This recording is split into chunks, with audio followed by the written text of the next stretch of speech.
ನನಗೋಸ್ಕರ ಪ್ರೀತಿಯಿಂದ ಸಲಾಡ್ ಮಾಡಿದ್ದೀನಿ.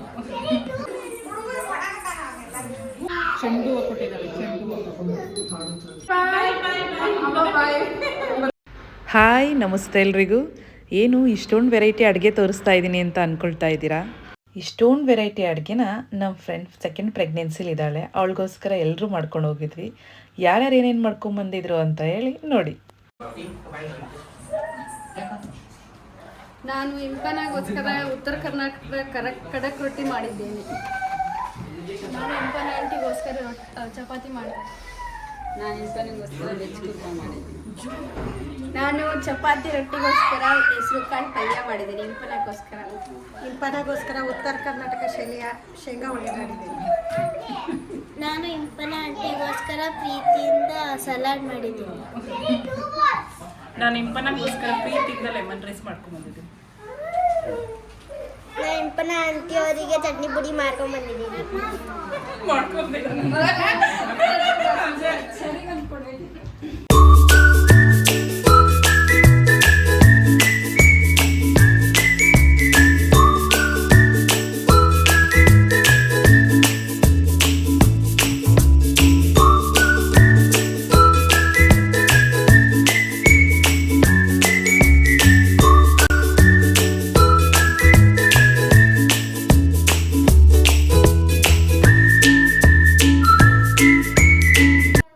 ಮನೆ ಮಂದಿ ಎಲ್ಲ ಜೊತೆ ಕುತ್ಕೊಂಡು ಊಟ ಮಾಡೋದೇ ಒಂದು ಸಂಭ್ರಮ ಅಲ್ವಾ?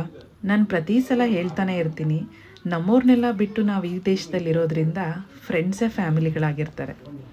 ಎಲ್ಲರೂ ಜೊತೆ ಕುತ್ಕೊಂಡು ಊಟ ಮಾಡಿದ್ವಿ, ಹರಟೆ ಹೊಡಿದ್ವಿ, ಮಾತಾಡಿದ್ವಿ. ಇಂಪನಂಗೆ ಇದು ಸೆಕೆಂಡ್ ಪ್ರೆಗ್ನೆನ್ಸಿ. ಗಂಡು ಮಗು ಆಗಲಿ ಹೆಣ್ಮಗು ಆಗಲಿ ಆರೋಗ್ಯವಾಗಿರೋ ಮಗು ಆಗಲಿ ಅಂತೇಳಿ ನಾವೆಲ್ಲ ಆಶಿಸಿದ್ವಿ. ನಾವೆಲ್ಲರೂ ಬಯಸೋದೇ ಅವಳಿಗೆ ಸುಖವಾಗಿ ಹೆರಿಗೆ ಆಗಲಿ ಅಂತ ಹೇಳಿ.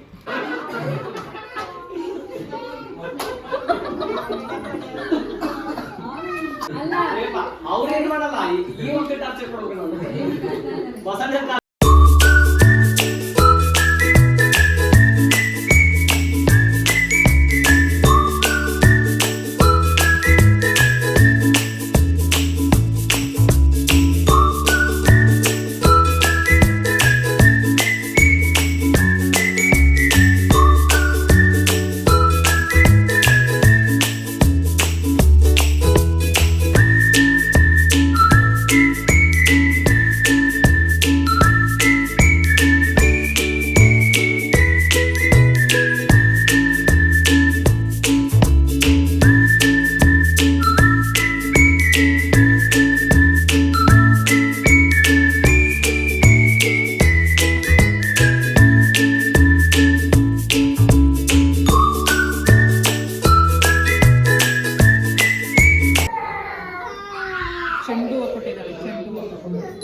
ಅನ್ನಿಸ್ತು ಆಂಟಿ? ಚೆನ್ನಾಗಿ ಅಡುಗೆ ಮಾಡ್ಕೊಂಬಂದ್ರೆ ಅಡುಗೆ ಖುಷಿ ಆಯ್ತು. ಹಾಯ್ ಇಂಪನ, ಇವತ್ತಿನ ದಿನ ನಿಂಗೆ ಹೆಂಗೆ ಅನ್ನಿಸ್ತು? ಎಲ್ಲರೂ ಬಂದಿದ್ವಿ, ಅಡುಗೆ ಎಲ್ಲ ಹೇಗಿತ್ತು? ಎಲ್ಲ ತುಂಬ ಖುಷಿಯಾಯಿತು. ಎಲ್ಲರೂ ಎಷ್ಟು ಪ್ರೀತಿಯಿಂದ ಎಲ್ಲರ ಮನೆಯಿಂದನೂ ಒಂದೊಂದು ಡಿಶ್ ಮಾಡ್ಕೊಂಡು ಬಂದಿದ್ರು. ಸಖತ್ತು ಖುಷಿಯಾಯಿತು. ಫಸ್ಟ್ ಪ್ರೆಗ್ನೆನ್ಸಿ ಇದು ಸೆಕೆಂಡ್ ಅಂತಲೇ ಅನ್ನಿಸ್ತಿಲ್ಲ, ಫಸ್ಟ್ ಅಂತಲೇ ಅನ್ನಿಸ್ತಿದೆ. ಏಕೆಂದರೆ ಫಸ್ಟ್ ಥರನೇ ಎಲ್ಲರೂ ಫಸ್ಟ್ ಪ್ರೆಗ್ನೆನ್ಸಿಗೆ ಹೆಂಗೆ ಮಾಡ್ಕೊಂಡು ಬರ್ತಾರೆ ಎಲ್ಲರೂ, ಅದೇ ಥರ ಸೆಕೆಂಡಿಗೆ ಇವಾಗ ಮಾಡ್ಕೊಂಡು ಬಂದಿದ್ದು ಇನ್ನೂ ಖುಷಿಯಾಯಿತು. ಮತ್ತು ಇಲ್ಲೂ ಹೋಮನಲ್ಲೂ ಎಲ್ಲರ ಮನೆಯದು ಕೈ ರುಚಿ ತಿಂದಿದ್ದು ಇನ್ನೂ ಹೇಳ್ಕೊಳಕ್ಕಾಗಲ್ಲ, ಅಷ್ಟು ಖುಷಿಯಾಯಿತು. ಅಂದರೂ ಎಲ್ಲರಿಗೂ ತುಂಬ thanks from my bottom of my heart.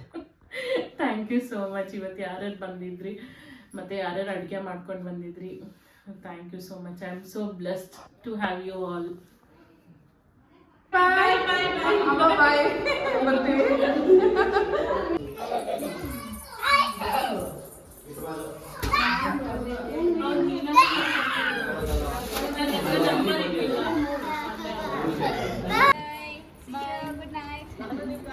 Minchu, bye.